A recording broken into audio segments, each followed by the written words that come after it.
जानवर नहीं बिके, रेट डबल मांग रहा था। बिस्मिल्लाहिर्रहमानिर्रहीम। प्रोग्राम काजी की नज़र के साथ आपका मेज़बान काजी मोहम्मद आबिद आपकी खिदमत में हाजिर है।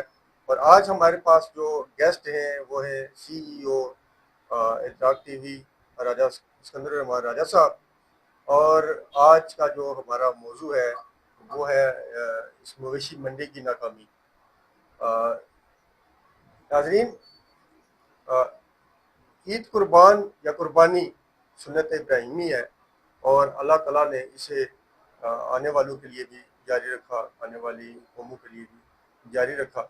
लेकिन इस मरतबा मीरपुर आज़ाद कश्मीर के अंदर जो मवेशी मंडी लगी, एक तो पहले तो मवेशी मंडी के ऊपर खींचातानी रही कि जगह डिसाइड नहीं हो रही थी, फिर कहीं पे इसमें ठेकेदार आ गए और ठेकेदारों ने अपनी मुनाफी के चक्कर में कई लोगों का रोजगार तबाह किया। फिर कुछ लोग बाहर से दूर दराज के अजला से सिर्फ मीरपुर को इसलिए टारगेट करके यहाँ जानवर बेचने के लिए लाए कि ये एक इसको मिनी लंदन कहा जाता है या ये वलायती लोगों का शहर है, यहाँ पे लोगों के पास पैसा बहुत है तो यहाँ जानवर बिकेंगे। तो इस हवाले से आज सिकंदर रहमान राजा साहब हमारे साथ मौजूद है, हम उनके साथ तफसील से बात करेंगे। अस्सलाम वालेकुम, ऐसे कैसे हैं आप? वालेकुम सलाम। काजी साहब, आपका शुक्रिया कि आपने मुझे मौका दिया। और बड़ा अच्छा मौजू है ये आज का जो है। ईद कुर्बान तो गुजर गई, लेकिन कुछ वो अपनी यादें छोड़ के गई है। पहले तो बात यह है कि मेरा शिकवा अपने अहले वतन से है, जो ला इलाहा इल्लल्लाह मुहम्मद रसूलुल्लाह की बुनियाद पे बना और इस्लामी जमहूरिया पाकिस्तान आज़ाद कश्मीर के साथ एक अकायद के तौर पर काम कर रहे हैं। और पूरी दुनिया के अंदर जब भी कोई बड़े त्यौहार होते हैं, और यहूदियों के हो, ईसाइयों के हो, हिंदुओं के हो, जो भी हो, पूरी दुनिया के अंदर इन त्योहारों में वो अपनी जो चीज़ें हैं वो उसमें वो सस्ती कर देती हैं, ताकि वो हमारा हर बंदा जो है उस त्यौहार को सेलिब्रेट कर सके। और हमारे यहाँ ये बड़ा दुख का समा होता है इस मौके पे कि जब भी रमज़ान आता है और रमज़ान के अंदर खुशरबा जो है इजाफा हो जाता है। इसी तरह जो 2 दिन पहले यहाँ पे ईद उल अजहा, ईद उल कुर्बानी जो है वो गुजरी, उसमें भी इसी तरह की चीज़ें जो है वो देखने को क्यों मिली। आपने ठेकेदारों का रोना लाया, मैं कहता हूँ ठेकेदारों ने जो किया वो तो सो किया।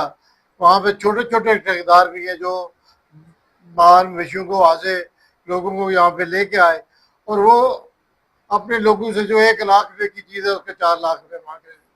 कि वो कहते थे आप फिक्र न करें, आपका ये माल बिक जाएगा, इसलिए कि इन्होंने लेना ही लेना है, इनके पास पैसे हैं, आप फिक्र ना करें, हर दिन बिक जाएगा। उस चक्कर में उन्होंने रेट कम नहीं किए।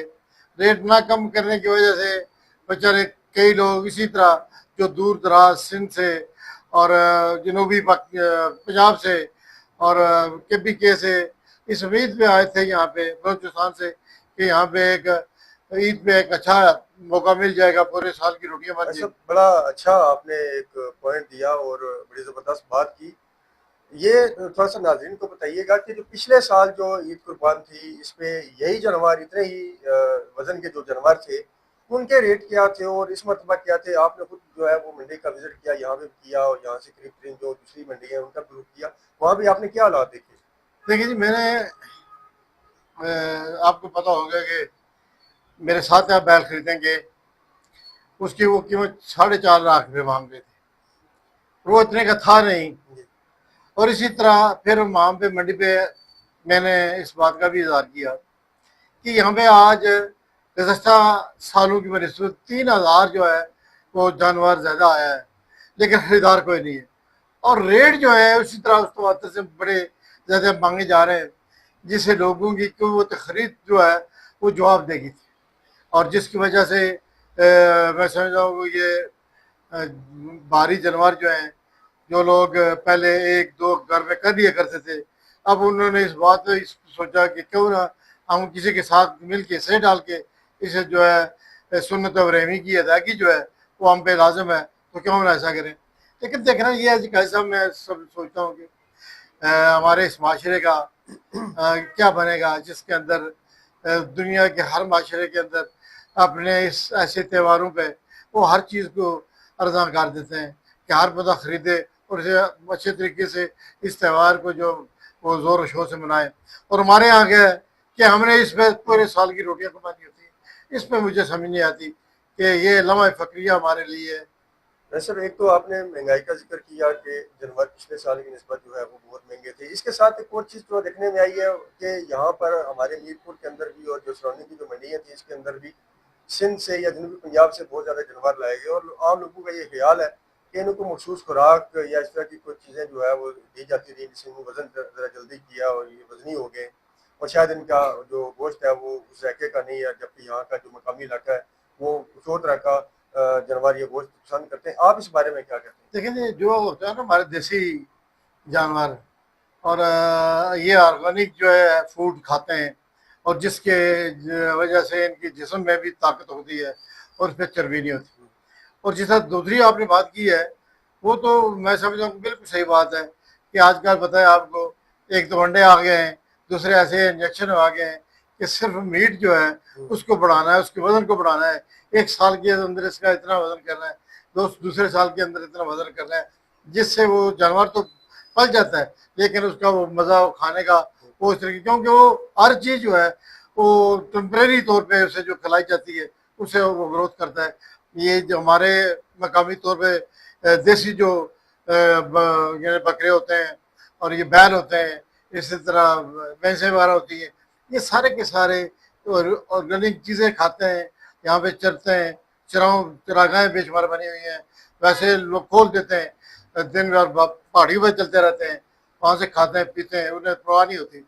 लेकिन जो एक जगह बैठा के एक जगह उसे खिलाते हैं और वंडा या इस तरह की चीज़ें जो उसे मीट को बढ़ाने के लिए ऐसा मकामी जो जानवर पालने वाले लोग हैं उसको आलू आलू वाले जानवर से भी वो ताबीर करते हैं कि शायद उनको आलू ज़्यादा खिलाते रहे हैं। इस बारे में तो वही व्यापारी और ये जो जानवर पालने वाले को बेहतर बता सकते हैं। लेकिन एक और जो इस मंडी की नाकामी की बुनियादी वजह कहीं पर ये तो नहीं है कि लोगों की जो बाइंग पावर है, ये कुव्वत खरीद है, वो कम हो गई है? जी देखिए महंगाई तो बड़ी है, इसमें कोई शक नहीं, लेकिन जिस तरह इन्होंने इस दफ़ा व्यापारियों ने या मालिकान ने जिस तरह उसको बढ़ा के पेश किया, उसका उन्हें एक साल जो है वो हमें अदा भुगतना पड़ेगा।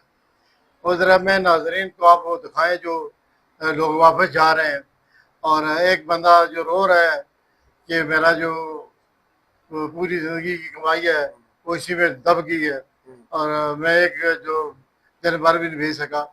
ये वो सारे चीज़ें नाजरीन ज़रा इस वीडियो को आपको देखें, बाकी बातें बाद में बिल्कुल काजी साहब से होती रहेंगी। बिल्कुल नाजरीन, आपको ये इस वीडियो के अंदर नजर आएगा कि कैसे जो व्यापारी हैं यहाँ पे जानवर बेचने के लिए आए थे, कुछ उम्मीदें लेकर आए थे, सारा साल वो जानवर के ऊपर मेहनत करते हैं और उस मेहनत के इवज जो उन्हें कुछ रकम मिलती है, उनको ख्वाब होते हैं, वो बच्चों की पढ़ाई है, घर की कोई तामीर है या इस तरह की कुछ चीज़ें, उनकी उम्मीद होती है कि साल के बाद पैसे मिलेंगे तो हम इन पैसों को किसी इस्तेमाल में लाएंगे। लेकिन जब इस मंडी से वो नाकाम वापस गए तो उनके क्या ख्यालात हैं, ऐसे उन्होंने बड़ी ज़बरदस्त उनकी वीडियो बनाई है, फिर आप इसको देखिएगा।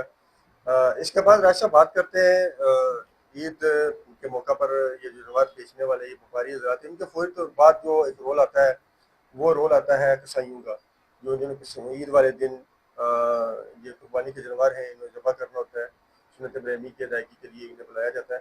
तो ये बताइएगा कि जो हमारी इंतज़ामिया ने जो इनके लिए रेट मुख्तस किए थे, क्या इन्होंने उन्हीं रेट्स के ऊपर काम किया और इनकी हिसाबों की तरफ से क्या लोगों को जो है वो सहूलत हासिल हुई? सर कुछ सिगरेट को ऐसा केस नहीं है, लोग तो हमारे शर्म के ईद है वो 3,000 की जगह 5,000 देने को भी तैयार हो जाते हैं, 10 की हज़ार की जगह 20,000 देने को भी तैयार हो जाते हैं। इसी तरह हुआ है कि पहले दिन जो जानवर किए गए वो 20-25 हज़ार पे पर था, एक बैल 5,000 रुपया बकरा था, जो मैं समझता हूँ सरासर अवाम के साथ जाती है। हुकूमत ने रेट वगैरह किए है लेकिन उसमें चेक एंड बैलेंस नहीं है, जिसकी वजह से लोगों को रगड़ा पड़ता है। और लोग हमारे शर्म के जो 2-3 लाख रुपए की एक चीज़ खरीदते हैं वो कहते हैं चलो 10-20 हज़ार रुपया कोई बात नहीं हम दे देते हैं। लेकिन इस माशरे में सबसे बड़ी बात जो है वो हमारी तरफ से पैदा होती है कि हम ये सोचते नहीं हैं कि एक आदमी तो दे सकता है, शायद दूसरे ने पता नहीं किस तरह क्योंकि लोगों ने उस हिसाब में डाल के वहाँ पे पहुँचे हैं और उनकी तकसीम में जो पैसे आएंगे वो शायद कर भी पाएंगे नहीं कर पाएंगे। ये बहुत बड़ी बात थी जिसकी वजह से मैं समझता हूँ कि एक कसाईयों ने भी यहाँ पर राजी कायम कर रखी है और इंतजामिया इस मामले में फेल मैं समझता हूँ।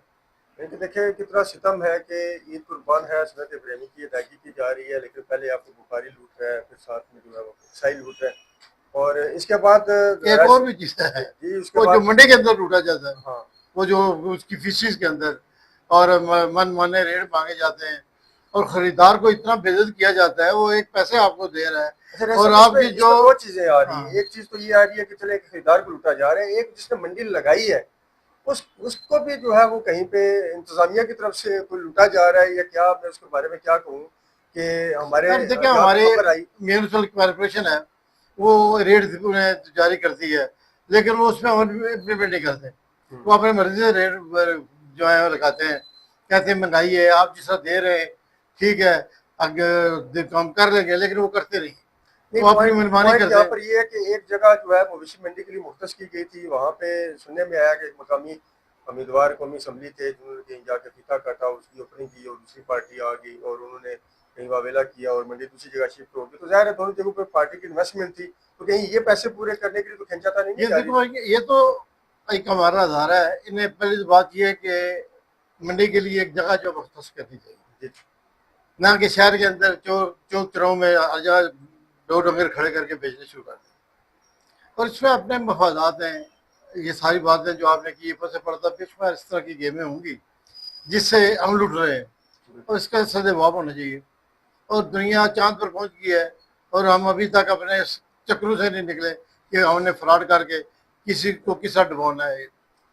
और ऐसा इस प्रोग्राम का जो आखिरी पहलू है उसको तो ज़रूर जो है हमें डिस्कस करना चाहिए। कुर्बानी के फ़ौरन बाद जो जिम्मेदारी आती है, ये जो आलाइशें होती हैं जानवर ज़बह करने के बाद इनकी जो दीगर जो चीज़ें होती हैं, माजी में जो देखने में आता रहा, कहीं लोग सड़कों पे फेंक देते थे, चौराहों पे फेंक देते थे और दूसरे या तीसरे दिन ईद के इतनी बदबू हो जाती थी। इस मरतबा इंतज़ामिया के म्यूनसिपल कॉरपोरेशन का भी खसूस इस मामले में क्या किरदार रहा और उन्होंने क्या लोगों को सहूलियात मुयसर की अपनी तरफ से, आप ज़रा बताएंगे। अच्छा, मैं इसमें अर्ज करूँगा डिप्टी कमिश्नर वीपर चौधरी यासर याद साहब और हमारे म्यूनसिपल कमेटी के चेयरमैन जो चेयरमैन है ये इमरान खालिद साहब और हमारे एसएसपी खावर साहब, इन लोगों ने मिल के एक अच्छी मनसूबाबंदी की जिसके नतीजे में शहर के अंदर जो तफन फैलता था, बदबू होती थी, वो कम अज़ कम इस वक्त हवा नहीं फैल सकी। इंतज़ामिया ने बड़े अच्छे अंदाज में और ख़ुसूसन म्यूनसिपल कॉरपोरेशन के चेयरमैन ने जो पिछले अर्सा ये बिल सर्विस शुरू की, उसकी वजह से बेशुमार चीज़ें वो उसमें कमी आई है। और ये जो इसकी होती हैं आंतड़ियाँ वगैरह और बाकी जो इसके फाजल जो चीज़ें होती हैं पेड़ के अंदर, तो जिसकी वजह से बदबू फैलती है, वो कम अज़ कम इस दफ़ा काफ़ी कंट्रोल किया। और मैं समझता हूँ कि उसका जो सेहरा है वो हमारे म्यूनसिपल कॉरपोरेशन की जो है नौजवान चेयरमैन, उनका अच्छा रवैये की वजह से मिला। और दूसरा हमारी इंतज़ामिया जो है जिसमें यासर याद साहब का भी मैं जिक्र करूँगा कि उन्होंने भी बड़े अच्छे अंदाज में और बड़े यानी कि मतलब रवाना अंदाज में उन्होंने अच्छी सोच के साथ इस चीज़ को जो है बड़े अच्छे अंदाज में गुजारा और लोगों को भी जिस हद तक उनकी सहूलियात थी वो पहुँचाई। मंडी में गए जहाँ जहाँ उनकी ज़रूरत थी, लोगों से परेशानियाँ पूछी उन्होंने। लेकिन बात यह कि एक बंदे के आने जाने से कुछ नहीं बनता।